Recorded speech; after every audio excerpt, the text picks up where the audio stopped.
ब्रह्म है या नहीं कोई जान नहीं सकता। ब्रह्म का कार्य भाव या सगुण अथवा ईश्वरीय भाव हो ही उसकी प्रकृति है। कारण भाव ही निर्गुण भाव है। साधक को इस निर्गुण भाव के साथ ही परिचित होना पड़ता है। निर्गुण भाव के साथ परिचित हुए बिना निर्गुण ब्रह्म आत्म माया के वश अखिल विश्व रूप में परिणत होकर भी किस प्रकार अविकृत और असंस्कृत पुष्ट होकर रहता है, यह कुछ भी समझ में नहीं आता। परमात्मा के दोनों भावों को पृथक पृथक भाव से आलोचना करने पर एक महाद्वंद उपस्थित होता है। परमात्मा क्षेत्रज्ञ रूप में निर्गुण है, प्रकृति रूप में गुणमय है। क्षेत्र और क्षेत्रज्ञ जिनकी प्रकृति है वह परमात्मा सगुण और गुणातीत दोनों है।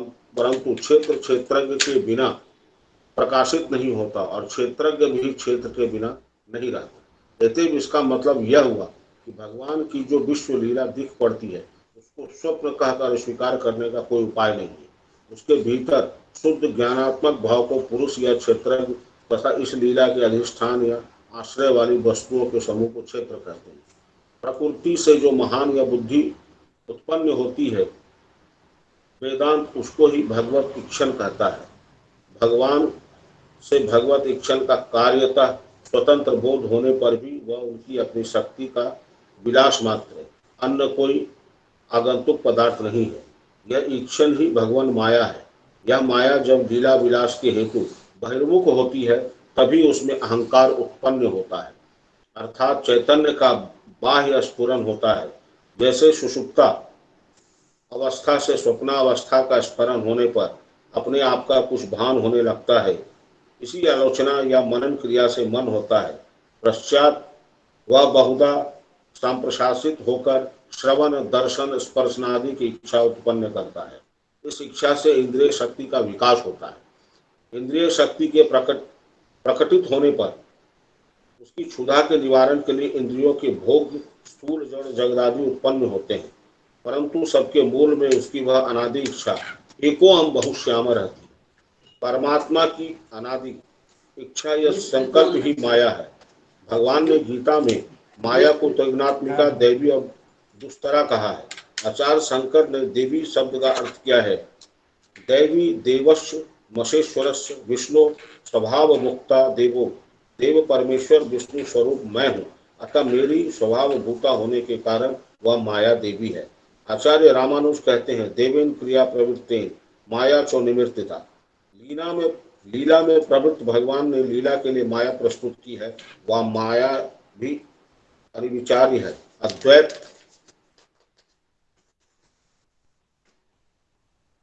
अद्वैत वेदांत के मत से यह माया ज्ञान विरोधी भाव रूप यह किंचित यह सत्य नहीं है, असत्य नहीं है। यह क्या है? ठीक ठीक यह नहीं कर सकते। त्रिगुणात्मिका ज्ञान विरोधी भाव रूपा यद किंचित है, उसको सत्य नहीं कह सकते, क्योंकि यह ज्ञान होने पर नहीं रहती। इसको सशंक के समान मिथ्या भी नहीं कह सकते, क्योंकि इसकी व्यवहारिका सत्ता सब अनुभव करते हैं, परंतु वह ब्रह्म शक्ति है।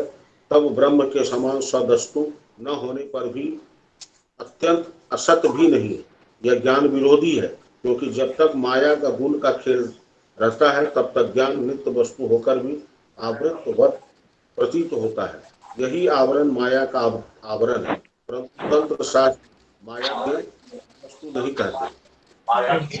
नेटवर्क कर सकते हैं।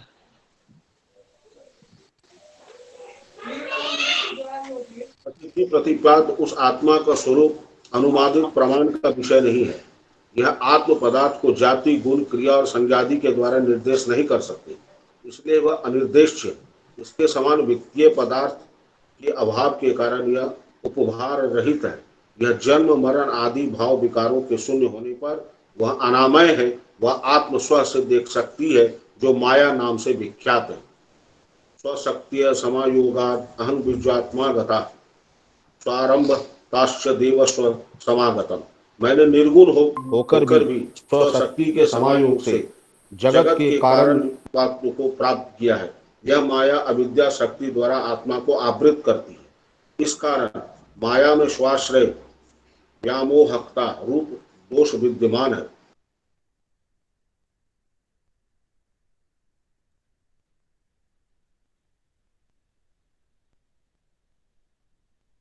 ही जगत का निमित्त कारण है। मेरी माया शक्ति प्रपंच रूप में परिणत होकर जगत का निर्माण करती है। इसे माया जगत का राममयी अथवा उपादान कारण है। रामचंद्राय रामभद्राय वेदसे रघुनाथाय नाथाय सीताय पते नमः। हरव कल्पवृक्षाय गिलामु सकलापदाम् अभिरामस्य आपका आवाज लोकानां नहीं आ रहा भैया। रामनेरं तां भजे।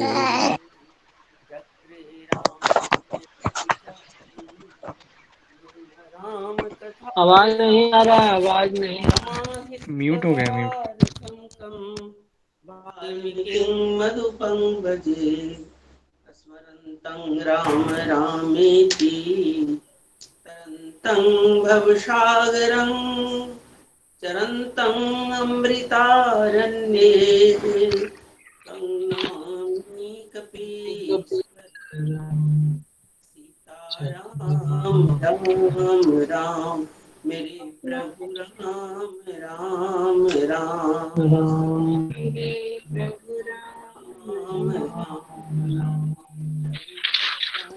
राम राम मंगल बन अमंगल हारी द्रवहु सुदशरथ जीर बिहारी कटी तुनीर पीत पट की बांधे कर सर धनुष बाण बर कांधे पीत जग उपवित सुहाए नख सिख मंजू महा छवि छाए। कमर में तरकस और पीताम्बर बांधे हैं, दाहिने हाथ में बाण और बाएं सुंदर, कंधों पर धनुष तथा पीले यज्ञोपवीत जनेऊ सुशोभित हैं। नख से लेकर शिखा तक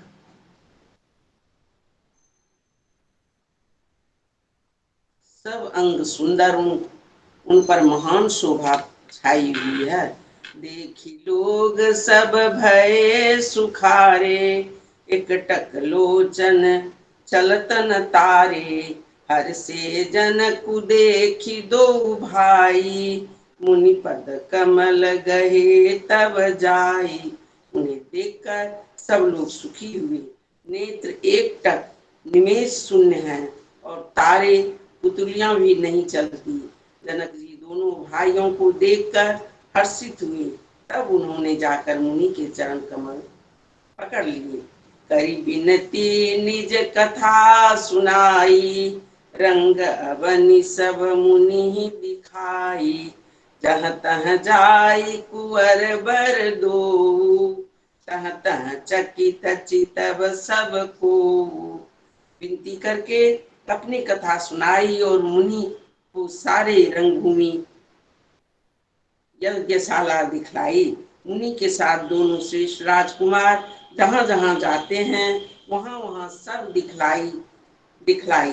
मुनि के साथ दोनों श्रेष्ठ कुमार जहाँ जहाँ जाते हैं वहाँ वहाँ सब कोई आश्चर्यचकित हो देखने लगते हैं। निज निज रूख रूख राम ही सब देखा को न जान कछु मरम विशेषा। भली रचना मुनि नृपतन कहूँ राजा मुदित महासुख लहूँ। सबने राम जी को अपनी अपनी ओर ही मुख किए हुए देखा, परंतु इसका कुछ भी विशेष रहस्य कोई नहीं जान सका।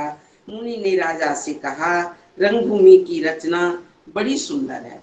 विश्वामित्र जैसे निसंप्रिय विरक्त और ज्ञानी मुनि से रचना की प्रशंसा सुनकर राजा प्रसन्न हुए और उन्हें बड़ा सुख मिला। सब मंचन ते मंचुए सुंदर विशद विशाल मुनि समेत दो बंधु बैठारे महिपाल। सीता राम राम राम मेरे प्रभु राम राम राम। सीता राम राम राम मेरे प्रभु राम राम राम।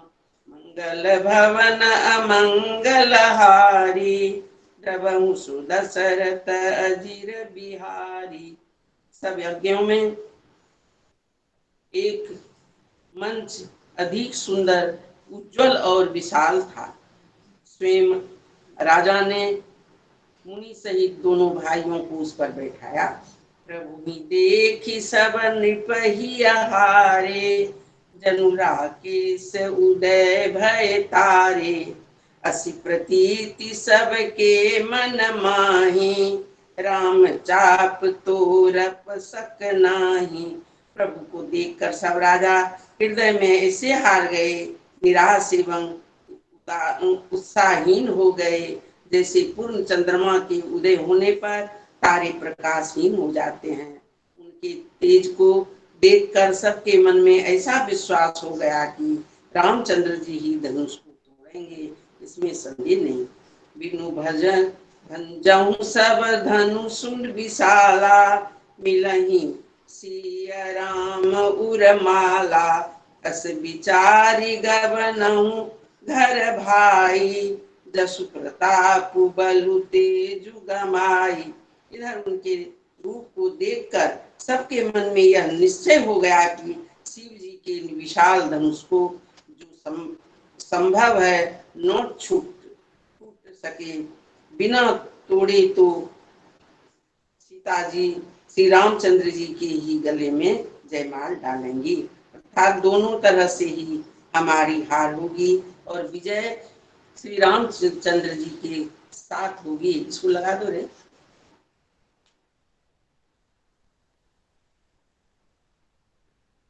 साथ रहेगी, जो ब्लाउज में लगाओ ना। यूं सोच कर वे कहने लगे, हे भाई, ऐसा विचार कर यज्ञ प्रताप बल और तेज कमाकर अपने अपने घर चलो। से अपर भूप मुनि बानी, जे अविवेक अंध अभिमानी। तोरहु धनुष ब्याहु अब गाहा, बिनु तारे जो कुंवरी बिहाहा। दूसरे राजा को अविवेक से अंधे हो रहे थे, दूसरे राजा जो अविवेक से अंधे हो रहे थे और अभिमानी थे, वह यह बात सुनकर बहुत हंसे। उन्होंने कहा, धनुष तोड़ने पर भी विवाह होना कठिन है, अर्थात सहज ही में इस जानकी को हाथ से जाने नहीं देंगे। फिर बिना तोड़े तो राजकुमार को ब्याह ही कौन कर सकता है। एक बार का कहूं कि न हो, सियहित समर जितब हम सो। यह मुनि अवर महिप मुसुकाने, धर्मशील हरि भगत सयाने। काल ही क्यों न हो, एक बार तो सीता के लिए उसे भी हम युद्ध में जीत लेंगे। यह घमंड की बात सुनकर दूसरे राजा जो धर्मात्मा हरि भक्त और सयाने थे मुस्काए। गर्भ दूरी करि निपहरन के, सिय विवाहु राम। दशरथ के रन बाकुरे, जीति को सके संग्राम सीताराम। राम राम राम राम राम सीताराम, राम प्रभु राम। मंगल भवन अमंगल हारी, दशरथ जीर बिहारी। राजाओं के गर्व दूर करके जो धनुष किसी से नहीं टूट सकता, श्री राम जी सीता जी को ब्याहेंगे। यही युद्ध की बात रही। युद्ध की बात सो महाराज दशरथ के रन में बाकी पुत्रों को युद्ध में तो जीत ही कौन सकता है।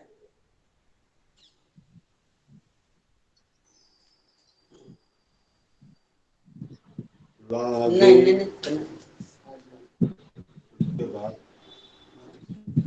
बाबा भी पढ़ा पंकज प्रेम तन पुलकावली, तब नगर गान निशान जय धुनि उमंगी चहुदिशि चली जे पद सरोज मनोज हरि उर सरस देव विराजहि ते सुकृति सुमिरत विमलता मन सकल कलिमल भाजहि जे परसि मुनि बनिता लई गति रही जो पाठक भई मकरंदु जिनको शंभु सिर सुचिता अवधि सुर बर नहीं करि मधुप मन मुनि जोगी जन जे से अभिगत गति लहे ते पद पखारत भाग्य भाजनु जनक जय जय सब कहे। नित्यकृत का पेज पृष्ठ संख्या 117।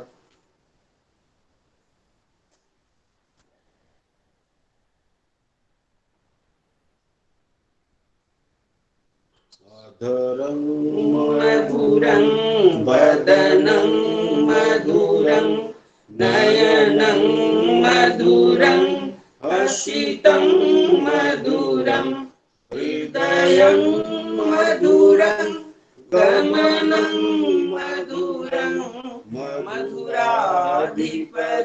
मधुराधिपतेरखिलं मधुरं वचनं मधुरं चरितं मधुरं वसनं मधुरं वलितं मधुरं चलितं मधुरं भ्रमितं मधुरं मधुराधिपते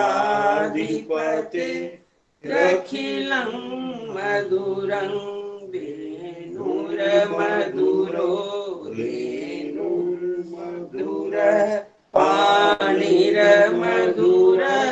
पादो मधुरो नित्यं मधुरं संख्यं मधुरं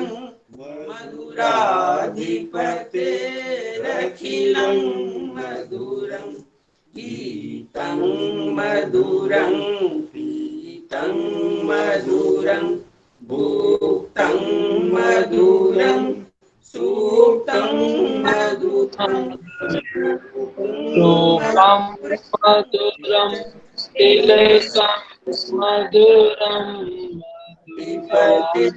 रखिलं मधुरं करणं मधुरं करणं मधुरं हरणं मधुरं रमणं मधुरं वमितं मधुरं समितं मधुरं मधुराधिपते रखिलं मधुरं कुञ्जा मधुरा माला मधुरा यमुना मधुरा बीची मधुरा सलिलं मधुरं कमलं मधुरं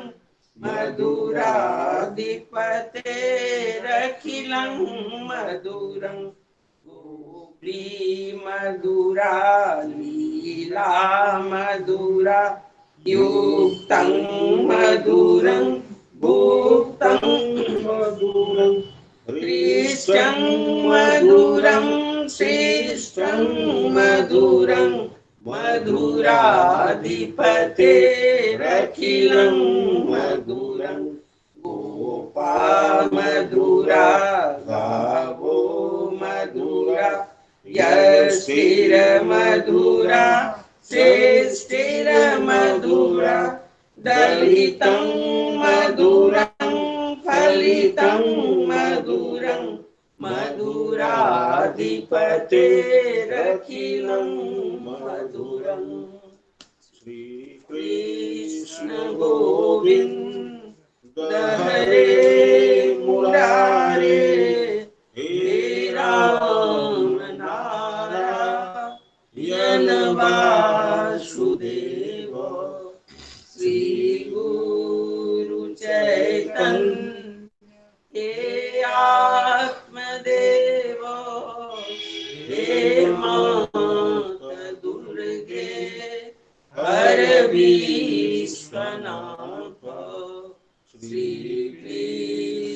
गोविंद हरे मुरारे, हे राम नारायण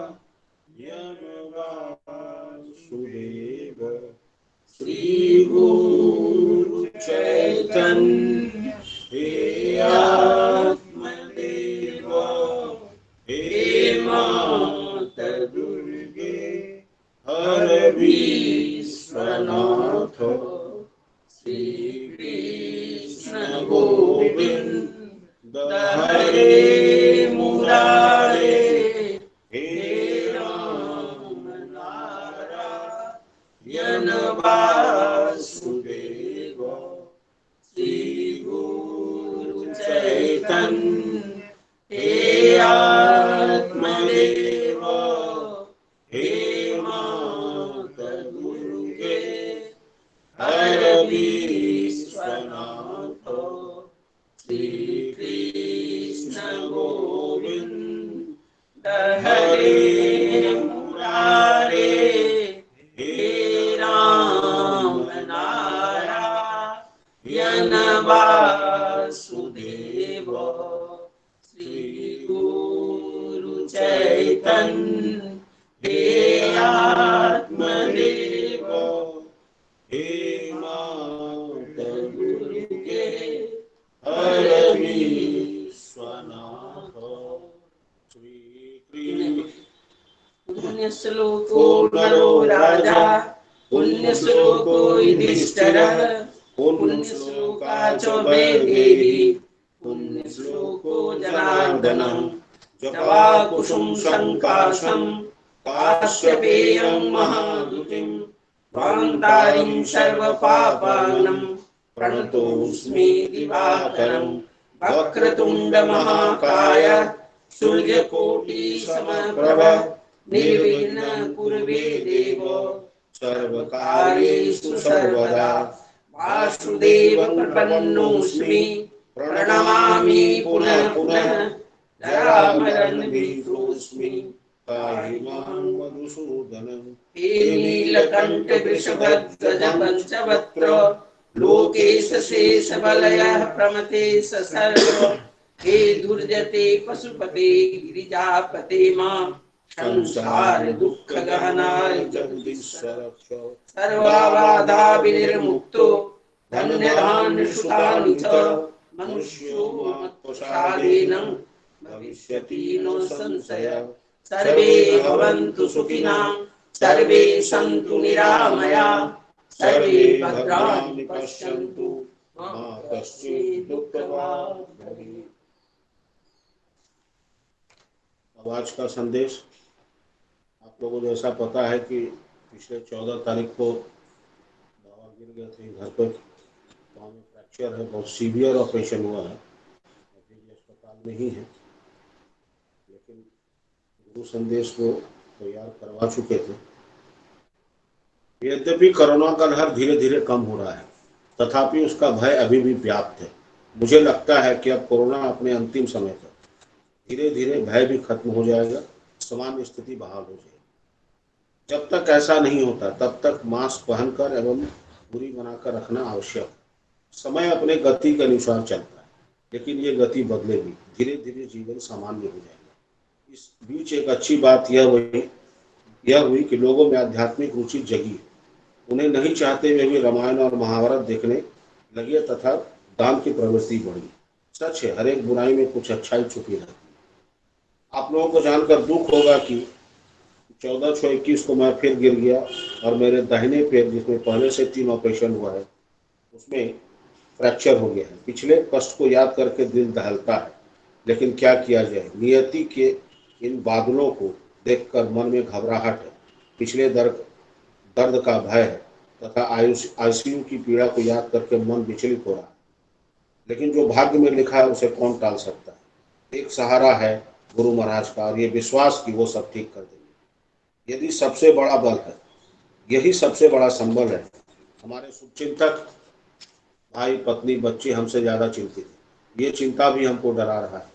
भरोसा है भगवान जो करते हैं अच्छे के लिए करते हैं। आगे का जीवन उन्हीं के हवाले है। प्रार्थना करते हैं शरणागत दीनार्थ परित्राण परायणे सर्वस्याथ हरे देवी नारायणी। नियति का ये खेल देखकर ये विश्वास पक्का हो रहा है कि प्रारब्ध को कोई टाल नहीं सकता। पलंग से नीचे उतर रहे थे, किसी का दोष नहीं है, यह होनी था और होना। जीवन का भय तो है, लेकिन मृत्यु होना है। दुख सुख प्रारब्ध के अनुसार हर एक आदमी के जीवन में है।